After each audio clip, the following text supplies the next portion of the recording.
Hello everyone, welcome to the Here and Now. It's me, Jill, from the House of 10 Sinks.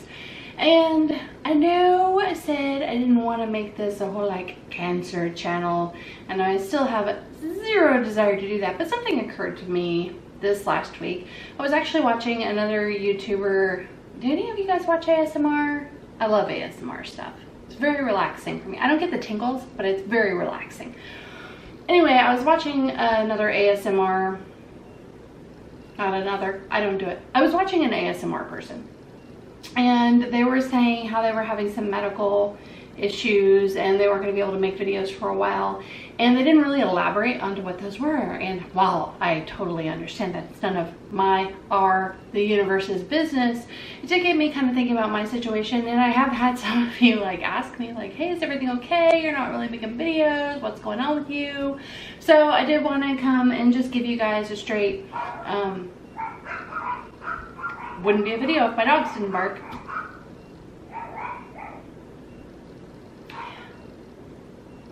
I wanted to come and give you guys a straight cancer update, so that way if you don't want to know, then you can just not watch the video, and if you don't want to know, here's what's going on. So I brought my cancer notebook, which is just full of bills and information, and I actually keep it all in a little notebook, so anytime I think of a question, I can jot it down, and then I remember to either Google it later, or this goes with me to all of my appointments, so I can flip through and remember the questions that I want to ask about.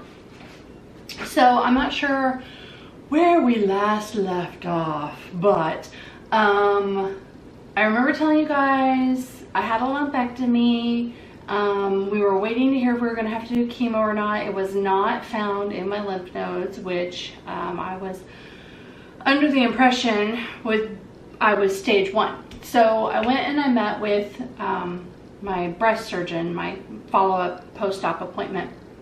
And what I found out was that the tumor size was at its widest part 2.3 centimeters. So technically that put me at stage 2.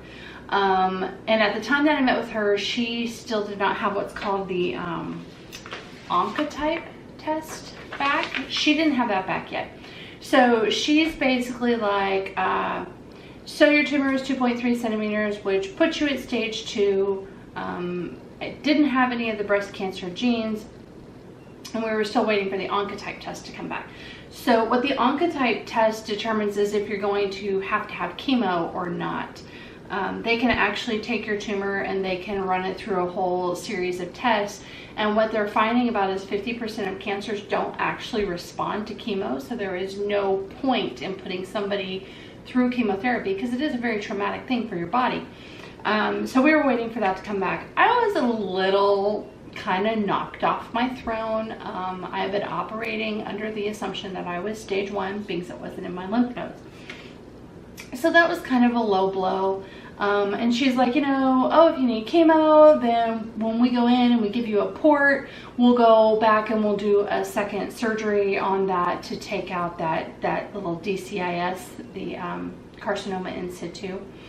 She's like, we'll go and we'll take that out then when we put in your port. So let's see, it was, I think, exactly a week later, or 6 days later, I met with my oncologist, and at that time he did have the Oncotype test back. So what my Oncotype test revealed is, I'm looking for the information I need to cover here, so this is mine. So my Oncotype test says that I got a score of 16, and it revealed that chemo would be of no benefit to me. Okay, so I wanted to explain this a little bit better. So here's a picture of one of my dogs, Eddie, for you to enjoy while I explain this. So with the DCIS, the surgeon got 0.8 millimeter margins, and her preferred margin is 2 millimeters.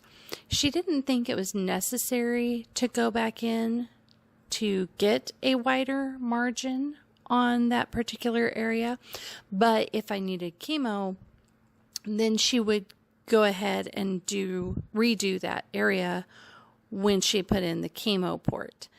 When I talked to my oncologist and we found out that I did not need chemo, I also asked him his opinion about going in for better margins on the DCIS, and he said that if it were him, he would not go back in because any remaining cancer cells will be killed by the radiation. So I asked both the surgeon and the oncologist, and they were both in agreement that we did not need to go back in for a second surgery on the DCIS. So continuing with the video. So I'm going to go on the tamoxifen, the hormone blocker, for 10 years or until I hit menopause, and then they'll switch it over to a different hormone blocker. The reason is because my type of cancer is hormone fed. So you can see that it's estrogen receptor and progesterone receptor positive. I was HER2 negative, which is another thing. But basically when they give me the hormone blocker, it's going to block the estrogen and progesterone, and then that way basically what feeds my cancer is not going to be in my system anymore. One of the side effects, funny enough, of this hormone blocker tamoxifen is uterine cancer. So he's like, you're gonna have to keep a really close eye and make sure that you don't have any like spotting or anything like that. Well, here's the thing, my cycles have never really been regular. So I'm strongly considering having a hysterectomy just to kind of like a preemptive strike against that. So what I found out was that yes, I am stage 2, but the fact of the matter is because my Oncotype score was so low, a 16, anything under 18 is considered low risk, that actually kind of overrides that whole size of the tumor thing. So this Oncotype test will also tell you your recurrence rate, and you can see right here my recurrence rate is 10% chance of recurrence, and that's actually over 10 years. So I got really, really, really good news at that appointment. So what now? This Friday, which is the one moment. I'm terrible at dates. So this Friday, July 27th, I go to meet my oncologist, radiation whatever guy, and they're going to determine how many sessions of radiation I have to do. And I think I'm going to go ahead and get the mapping done too, where they put the tattoos on. Not gonna lie, I'm a little freaked out about that because I did Google radiation treatment burns, and some of that looks extremely painful, but I have a few different like balms and ointments and stuff to kind of help make that not be quite so severe. So I mean, in the grand scheme of cancer, like, I can't really complain. It was found early, it was removed right away, I didn't have to have a mastectomy, I don't have the genetic markers, my Oncotype score was extraordinary. Radiation, yeah, I have to do that, but it could have been so much worse. So the only thing they've really told me about radiation is that I'm gonna have burns, which they compare to like a severe sunburn. I've also talked to people I know that have had radiation that are like, it was so much worse than that, but they also quantify that by saying nobody told me to use this, this, or this. So there's that. And then the other thing they said is that it will make me very, very tired. So I'm probably gonna look at doing like part-time at my job until my radiation treatment is finished. So,